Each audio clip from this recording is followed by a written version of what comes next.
Module 1. That's for accounting. I'm a movie star. All right, so I didn't even note how far we got. We didn't get too far last week. I think we talked about comparative anatomy, didn't we, in terms of the way that vertebrates and anatomy, there are similarities in terms of it. Surface anatomy,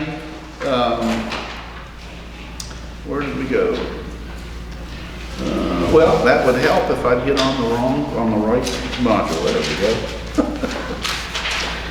All right, we're on page 2 to move through this.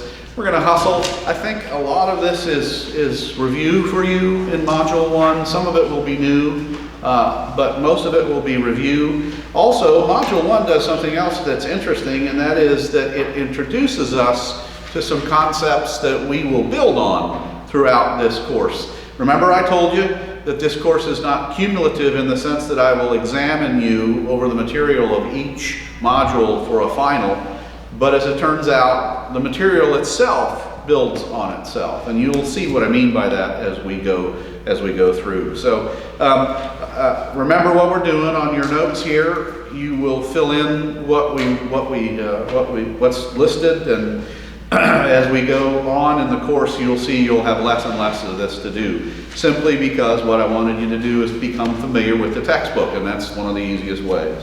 So here we go. So surface anatomy is simply what is on the surface of us. It's our skin, and all of used to have hair there, but it's not there anymore. But you do. So surface anatomy would be a study of that as well. Regional anatomy is the study of the various parts of the body. Any of you been to any kind of specialist in terms of a physician?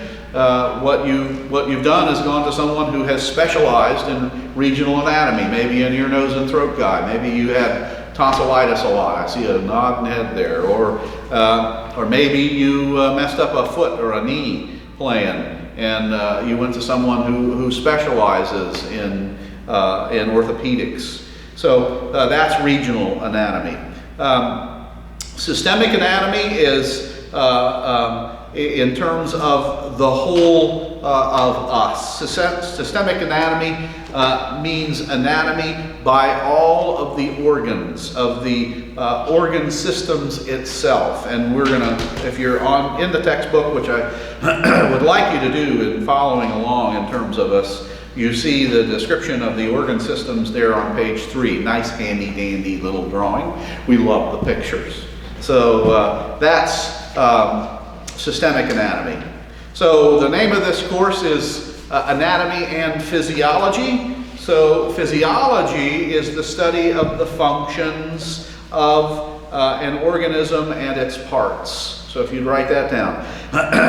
Physiology is the study of the functions of an organism and its parts. So it's how we work. So if we are looking at the skeletal system, how does it work? What goes into it, and what is its function? The muscle systems, same sort of thing. All right. So again, we will look at the anatomy of these various systems, but then we will also look at how they work. Histology is the study of tissues. All right, and tissues are just as what the body's made of. It's the building blocks of the body. Those are tissues. All right. So what have we just done? In terms of half a page of notes, we've just put some definitions down. Well, I want you to memorize those definitions. I guess if you go over them often enough, which is what I'm wanting you to do, you will.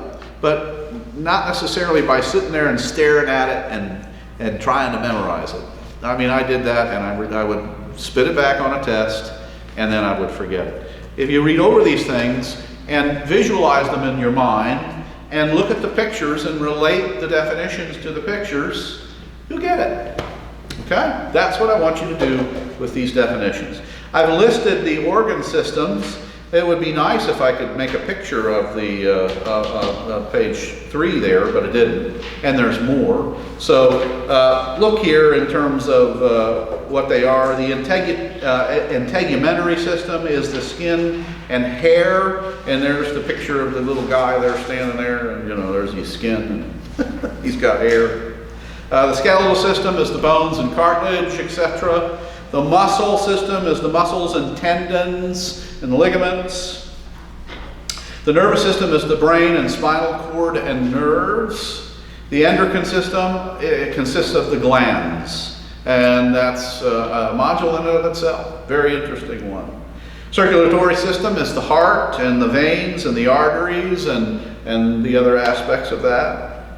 The lymphatic system is the lymph nodes, the vessels, the spleen, etc. The drawing, the illustration of the lymphatic system is an interesting one there. It's the bottom left-hand corner on page 3. Look at that thing. It looks, you'd think that that's a circulatory system, wouldn't you?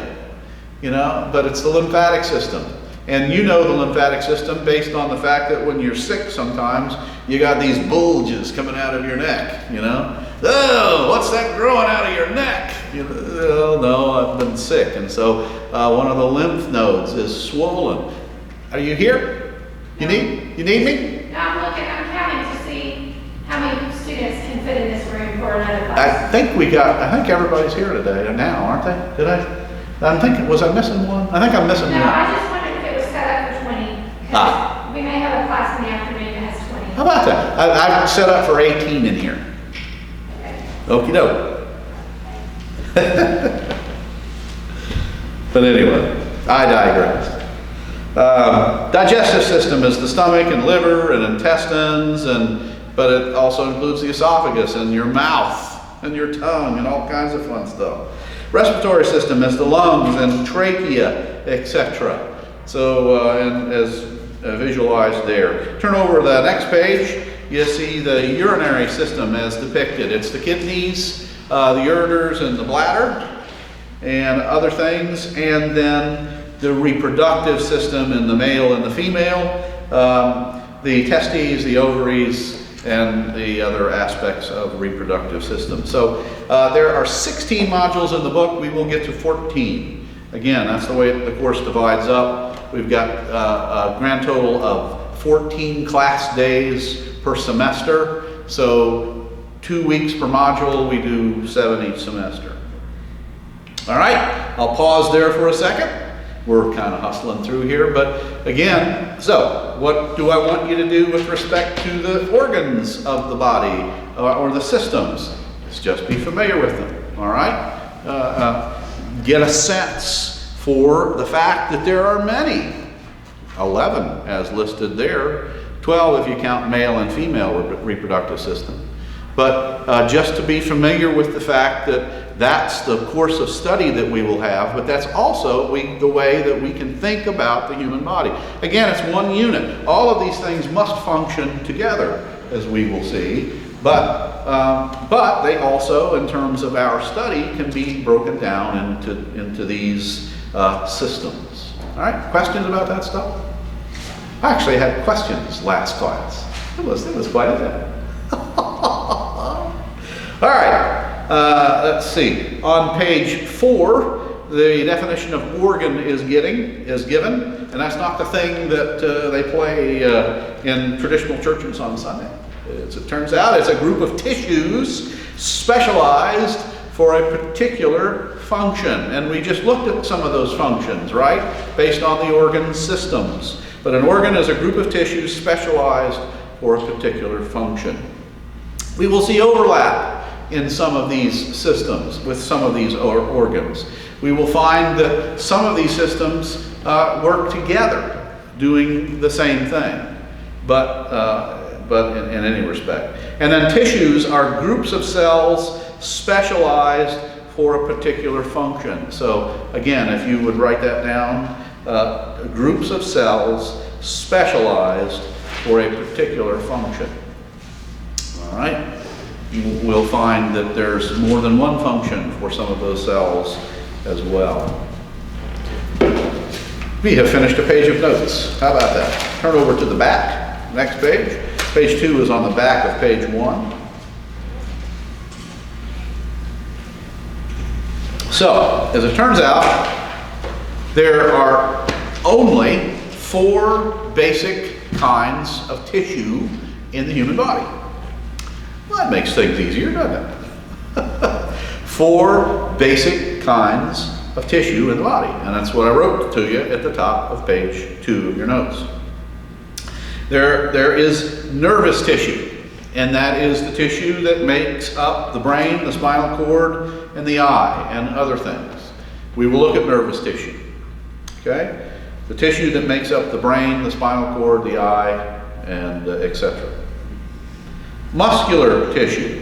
Obviously, the tissue that makes up the muscles that attach to your skeleton, and it also includes the heart. It's also muscles that operate your organs, all right? So you have musculature in your intestines, as you well know, in your stomach, all right? So that's muscular tissue. Connective tissue is that which makes up bone and cartilage and so forth. You're going to find that there's connective tissue all throughout you as well in the various organ systems. And then finally, epithelial tissue, and that makes up the lining of many organs and glands, and we will spend actually quite a bit of time on epithelial tissue in a couple of the different organ systems. So epithelial tissue makes up the lining of many organs and glands. So once again, what did I mention to you a little bit ago? You're getting introduced to stuff. You're going to be asked to come to understand some basic things about stuff in this module that you're going to learn more about in the next module. So in that way, it's cumulative. Okay? Tissue itself, I'm now reading from your notes on page 2, is composed of specific cells. All right? Eukaryotic cells are composed of organelles. Organelles are composed of molecules like proteins, salts, fats, acids, etc. So, what do I want you to know about that? Just that. That's all I want you to know for now. And that is that tissue is composed of a lot of cells.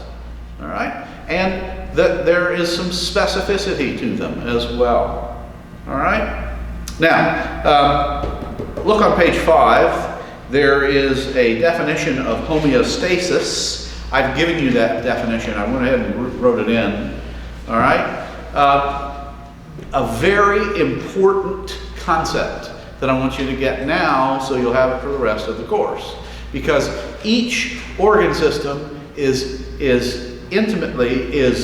determined to move itself to homeostasis. All right? So this is homeostasis, a state of equilibrium in the body with respect to its functions. Chemical levels, the dentures are slipping. Chemical levels and tissues.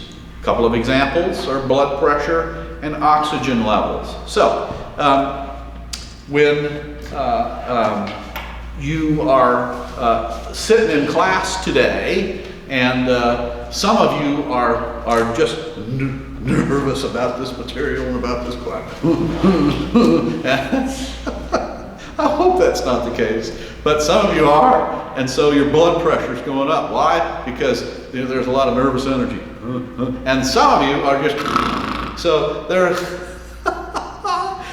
you're really relaxed, because, I don't care about this stuff. But anyway, so you're relaxed, and your blood pressure, because there's virtually nothing going on in you right now, there's no reason for extra blood to flow throughout you, right? So there is a range of blood flow that is necessitated by virtue of what you're doing. And obviously, I'm being silly with regards to you sitting here, but if you're athletic and you're doing something athletic, in order for your muscles to receive the necessary nutrients and oxygen to be able to perform at the level that you want them to, you got to get more oxygen and more nutrition, right? So heart rate increases, breathing rate increases in terms of the delivery of the oxygen to the blood, oxygenated blood, and around we go. So that's basic biology, right? Well, that's an aspect of homeostasis, but as you know,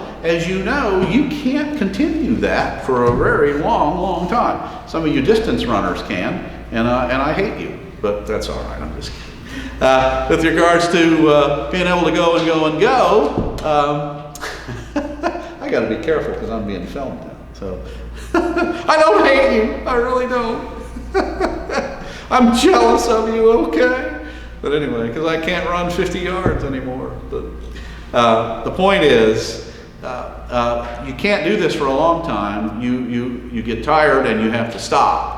And so what happens is you return to homeostasis. You return to a level where your body can maintain proper oxygen rates and the use of nutrition. You'll need to eat to provide more nutrition to yourself and that sort of thing. But homeostasis is a vital aspect of maintaining a healthy equilibrium, ultimately somewhere within a mean, in all of your various systems. And again, well, I've given you 2 examples there in terms of oxygen and blood pressure, but that's the case for all of you.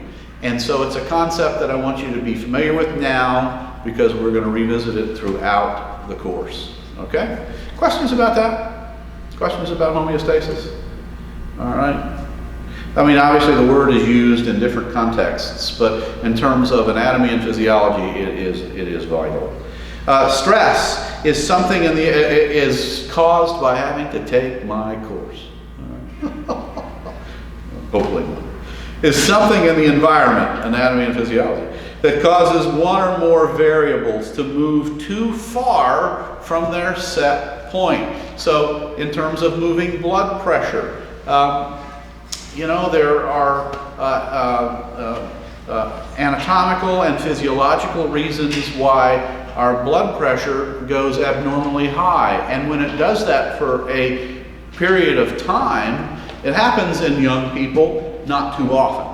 Not too often are you folks who struggle with blood pressure issues, but as you get older, it certainly can. Anybody here have family members who have high blood pressure issues? Yeah, so you know, and you know if they get off, and you know what they look like in terms of flush face and other related issues. So blood pressure is something that must be maintained at homeostasis. And so if something's happened within the body to cause stress, in other words, to take an area off of its norm, off of homeostasis, then something else needs to happen to return it to homeostasis. In the case of blood pressure, some form of medication, or perhaps it's weight loss or diet or whatever else. But stress is what causes homeostasis to end. All right. The organ systems in the body all work to counteract stress as to maintain the body's homeostasis and balance. The exception to this is the reproductive system. And if we do the reproductive system, we'll get there, but you can understand in terms of particularly the changes that happen in a woman when she becomes pregnant, in terms of the stress that carrying a baby brings to the human body. Again, the exception is the reproductive system. The 2 systems that control homeostasis are the nervous and the endocrine systems, all right? And those systems are working, as I say, to maintain homeostasis in all of the others. Yes, even in something like the skeletal system. You probably think that, nothing changes in my bones once I reach adulthood. I mean, I'm not growing anymore, my bones aren't changing, right? Well, you immediately know that's not the case, again, if you have elderly relatives, some of whom you understand have broken bones because their bones have become brittle as a result of, again, physiological issues, anatomical issues that have caused calcium to be removed from bones and for them to be weakened. So, is there questions about this? Again, I ask because it's important. Let's keep moving then. We're not doing too bad here. If we don't get all of this done, we'll finish it next week, all right? I will give you, let me tell you now, in case we get to the end and you gotta hustle out of here. So, you know, we didn't get to anything last week, we were introducing, and I always love that. So I don't care then that we're a little bit behind, we'll catch up. We're not gonna stress about it, we'll catch up. So we're gonna get most of this done today. If we don't get it all done, I'll finish lecturing next week. I'll send you home with the test for next week, all right, for Module 1. But I'm not gonna check your homework for Module 1 until 2 weeks from today. Ordinarily, I would check it next week, okay? Because we're beginning Module 2 as well, but I'm gonna give you a little more time. And if you come to me and say, you know, gee whiz, I didn't finish my homework, I'd really like a little more time on that test, I'll do that too, all right? Do that for the first exam. Why? Because everything kind of gets, you know, skewed a little bit as we begin, but we'll get there. I'm thinking you shouldn't have any problems, again, because so much of what we see in Module 1, maybe you've heard before. All right, let's talk about a hormone. Alrighty, where did it go? Let's see. It's there somewhere. Well, there's hormones, okay. Hormones, just define it this way, control the body's chemistry. Boy, will we look into hormones as we go through. And it's a great, great study, fun stuff. I'll tell you, there's stuff in this course that I really like, and there's some stuff that I'm not. So, and I'll probably, you know, in fact, at the end of this module, there's some stuff that we're not going to spend a lot of time on, but in any respect, hormones are fun. And again, they simply control the body's chemistry. We will see that. Let's define effector this way. A structure, I'm on page 7, and a structure of the body that can change the value of a variable, okay? A value of a variable. A structure in the body that can change a value of a variable, all right? Now, in terms of blood pressure that we gave as an example of changing in terms of the need for homeostasis, an effector of blood pressure is the heart. Heart slows down as a result of you being at rest, or the heart speeds up as a result of you becoming more active. Blood pressure changes, it goes up and down as a result of those things, at least within a range. So what happens in that instance is the brain will send a message to these effectors, and they will produce a response. And so the blood pressure will drop as a result of that response. So, in other words, effectors counteract, in one respect, stress. And then receptors are theirs, and this is the definition of receptor, is to monitor the value of your body's variables. So you have receptors in your bodies that measure your blood pressure in order to tell an effector, hey, we're getting kind of high here, or opposite, the blood pressure's low, let's speed this thing up, all right? Those receptors are simply monitoring these things. And then finally, the control center, in this example, the brain establishes the appropriate range of that variable. So I sort of crossed over with respect to receptor. The receptor isn't really changing anything, it's just telling us what's at. It's the temperature on your car, it's the oil pressure gauge. But the control center then moves to act in order to bring the appropriate range back into control. Now, turn over and look at the little drawing. Now, if I was capable and or even copied this thing, I could give it to you in your notes. Excuse me. But that is the positive and negative feedback figure there on page 8. And what I want you to see in terms of these two terms, and again, what you're being introduced to are terms that we will see how they work in the modules to come. We'll see how they work in the circulatory system. We'll see how they work in the muscular system. But in terms of effectors, so look at the thing on the left there in red. There's a change in variable, and a receptor detects. Let's say it's an increase in that variable. Again, blood pressure, let's say. Well, the control center, I'm reading from the middle to the top. The control center responds by sending a message to one or more effectors. The effectors that receive that message, and some effectors are specific, some actually receive a variety of messages. But the effectors that receive that message alter their activities. The variable decreases in response to the activity of the effectors. And so there is an effect on that variable. And the same thing happens. So that's what happens if there's an increase. If there's a decrease, you see the pattern works the exact same way. The receptor detects that decrease. The control center responds. The effectors receive that message, and then they produce the response that will have the effect that is important or necessary for the body. So that is the negative feedback system, and let's define it for you because you have an empty space there. That simply means a feedback system that detects a change and produces the opposite effect. That's how we'll define it. A system that detects a change and produces an opposite effect. The negative doesn't sound very positive, but negative feedback systems are healthy because what they're trying to do is promote homeostasis. All right? And that's an important thing for you to remember in terms of negative feedback systems.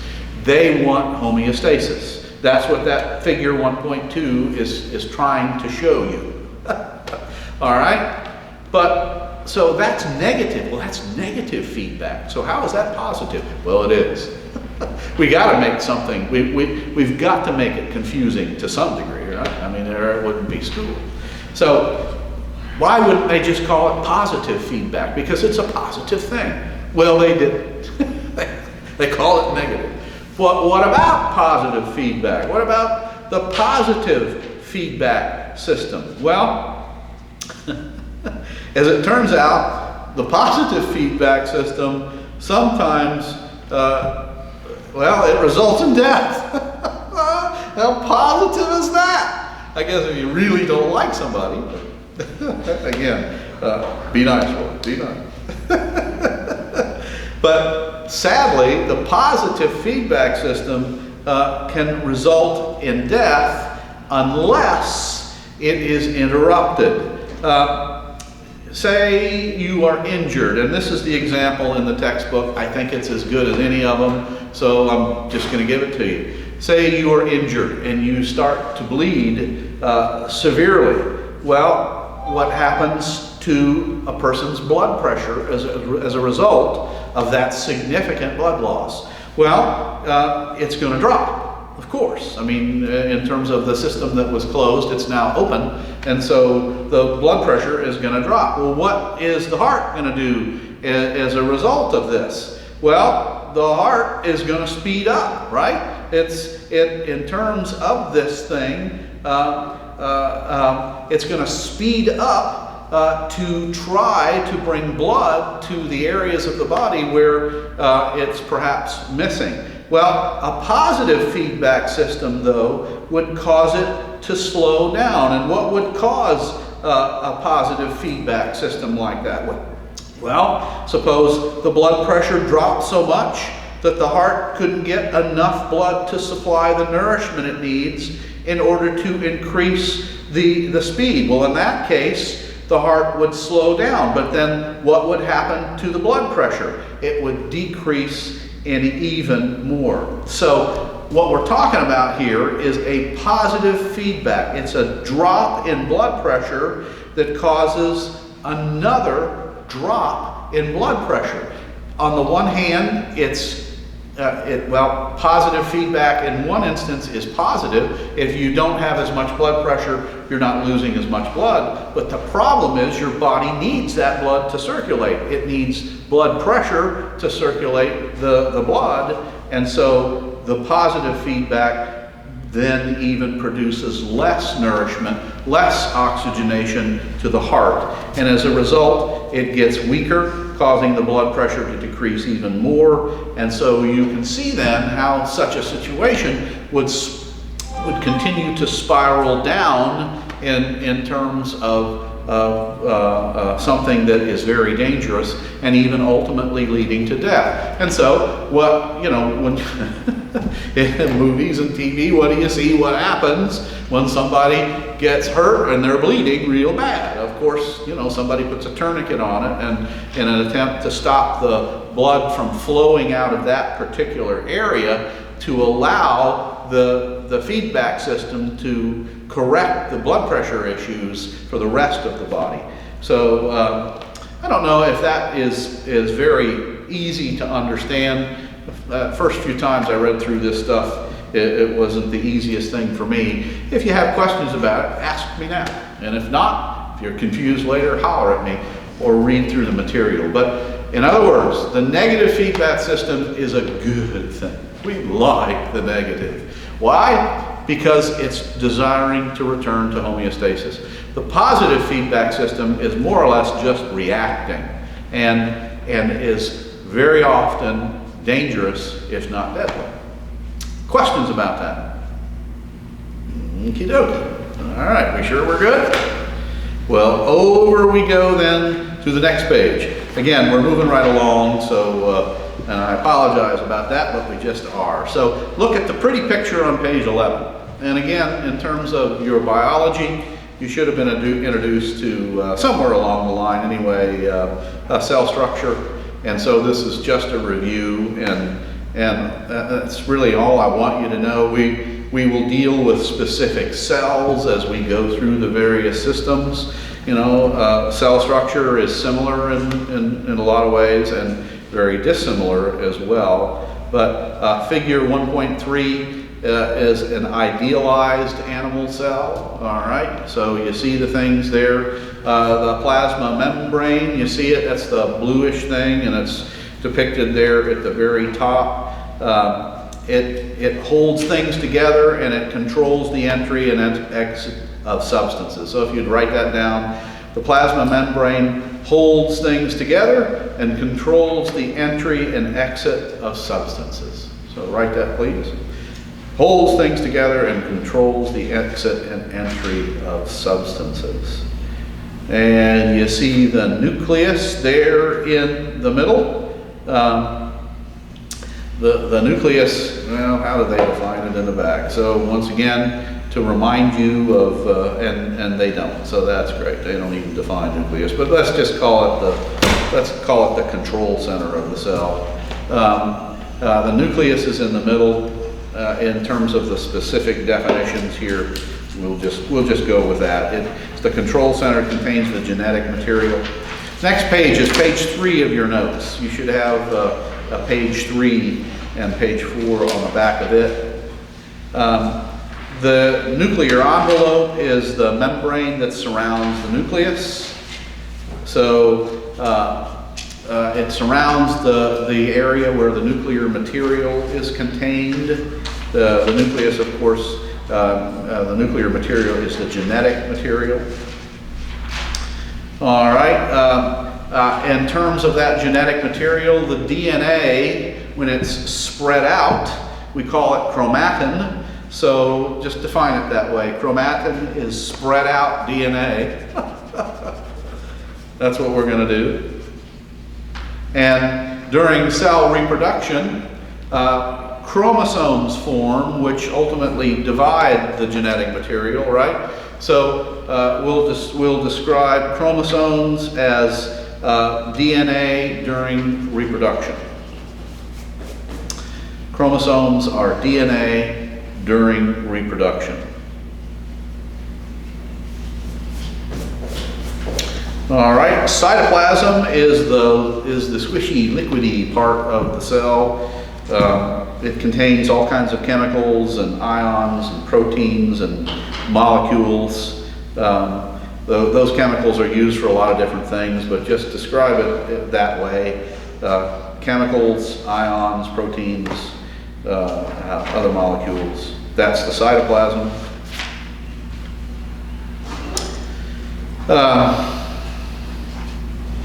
So we said the nucleus is the control center of the cell. The ribosomes can be thought as the tiny kitchens of the cells. Proteins are synthesized in the ribosomes. So you can call it, you can write this, it's the kitchen of the cell where proteins are synthesized or made. We're cooking up proteins. All right. Let's see. The endoplasmic reticulum is the network within the cell's cytoplasm. It's just a series of tubes. Intracellular transport is involved in terms of the smooth and rough endoplasmic reticulum. You don't even have to do a lot in terms of describing it. That's all I want. I'm not going to ask for a lot of this stuff. And again, in terms of it, this is an overview, and we will get to specifics as we go along. So, and we're trying to hustle. I didn't mention lipids and carbohydrates, but I'm glad. Lipids being fats and carbohydrates, but I don't even want to mention that stuff, but even though I just did. Golgi apparatuses are thought to be the cell's packing plants. So just say, that's the description, but say that the Golgi apparatus is for packing chemicals and secreting them. That's sort of a nice overview of it. We will see that in action in terms of various aspects of cellular production. A secretory vesicle, it comes from the Golgi apparatus. When you're going to secrete something out, a chemical or something, a little sac is formed, and that is the secretory vesicle. So just call it a vesicle of the Golgi apparatus containing chemicals that is secreted out. I tell you, that's a uneven definition in it. Let's see what they say back here. And once again, they don't. That's how important it is. So, however you might put that, let's just call it again. Sacs produced by the Golgi apparatus, where chemicals are released outside the cell. Sacs secreted by the Golgi apparatus, containing chemicals that are released outside the cell. That'll do.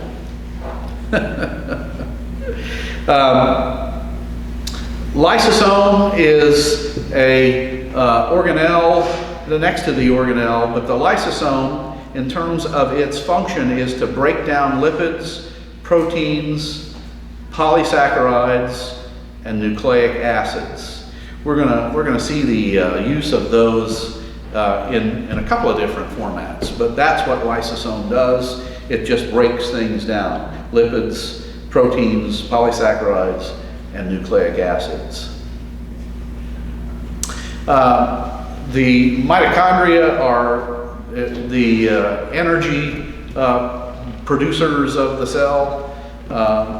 That's the major site of ATP synthesis in the cell. So again, we're talking about the powerhouses of the cells, where the energy is stored and produced. The mitochondrial DNA produces certain proteins necessary for the mitochondria to do its job. So the mitochondrial DNA is sort of the, what would you call it? You'd say it's the drilling that produces the oil that goes into the production of the energy for our lives. So the mitochondrial DNA produces the proteins necessary for the mitochondria to produce its ATP. The centrioles are found in the centrosome, and again, in terms of these things, there are microtubules, spiral strands of proteins that form a rope-like structure.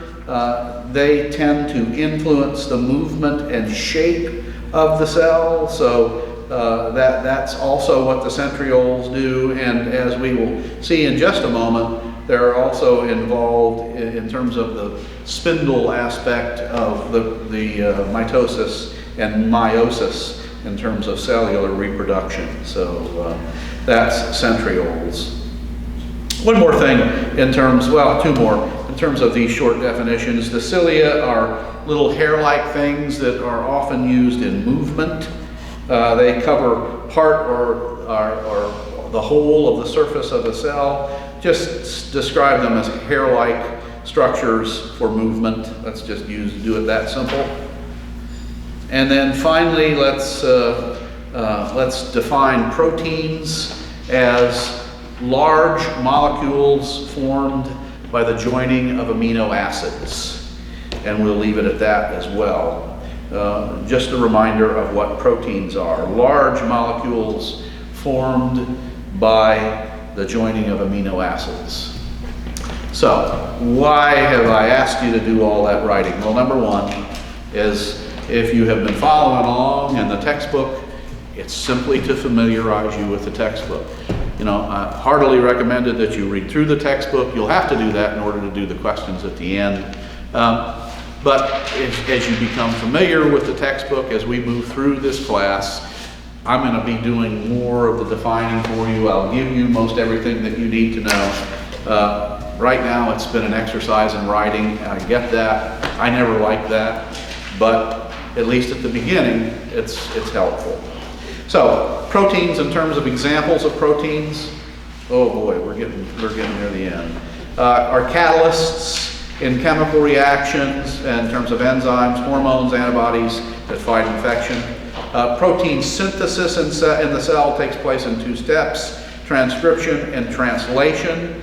So turnover, well, the definition there in terms of it is still on page 14.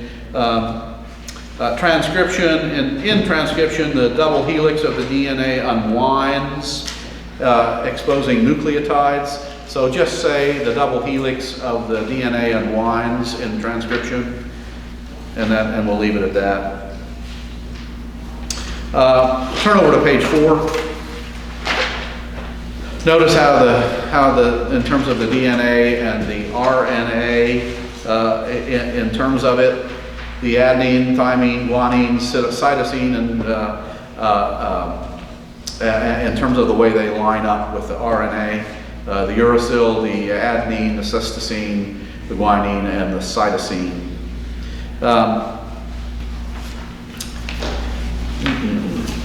I thought we would get a little further, but we didn't. All right. Let me define mRNA. We'll just keep going until we got to quit. The depiction of the cellular mitosis, that stuff is fairly straightforward, so I think we can move through that fast. But let me define mRNA. Okay.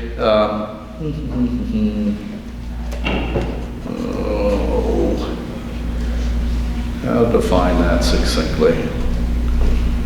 And they don't do it. I tell you, they don't want to help me at all. Nope.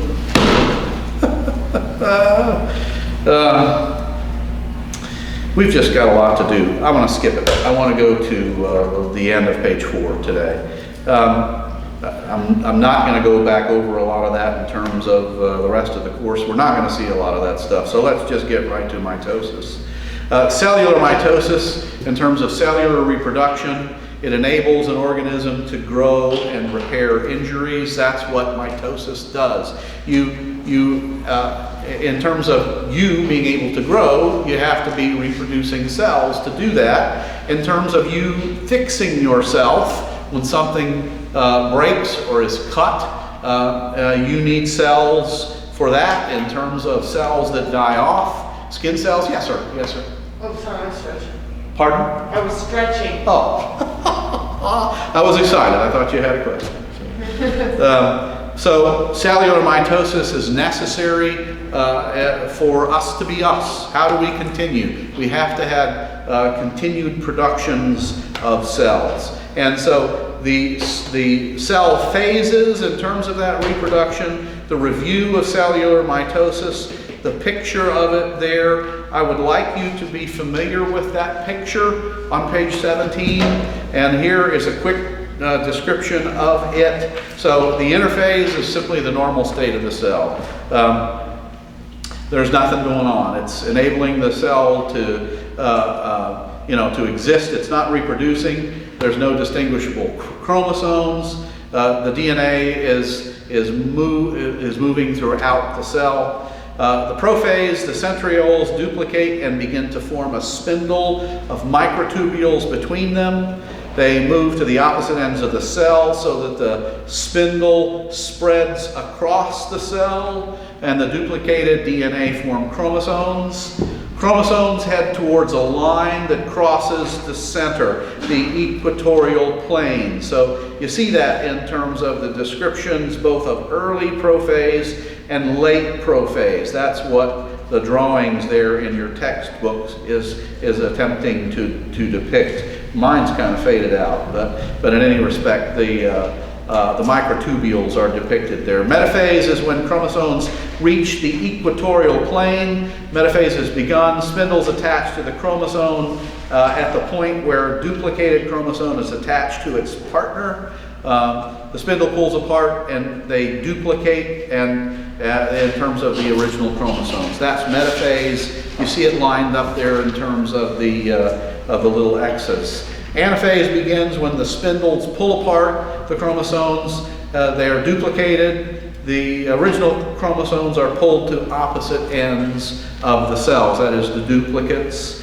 And telophase is, in essence, the division, the creation of the two new cells. The original chromosomes on one side, the duplicates on the other. The plasma membrane constricts. It pinches the cell in two, and voila, you have grown. And it's back to interphase for both cells. So, and in terms of handy-dandy little typewriting, the normal shape of a chromosome is just, it's kind of a curve like a parentheses. The duplicated chromosome exists in the form of an X. So I think we'll stop there, and we will have to finish up next time with a couple of pages of notes for the end of this thing. That's why I say, please don't sweat it. We'll go through all of this material, and you'll be fine. And what I skipped over today in terms of the NRA, read through it if you want. I'm not going to require it of you. I just won't. The last bit of material we'll get next week, and then we'll introduce Module 2. And we'll talk about, if you need extra time for the test and that sort of thing. Is there questions? Anything at all? Anybody worried about this? Are you sure? All right. Again, I'm not trying to pull anything on you by making you be done with stuff when you haven't had a chance to really work through it. Have a fabulous week. Thank you.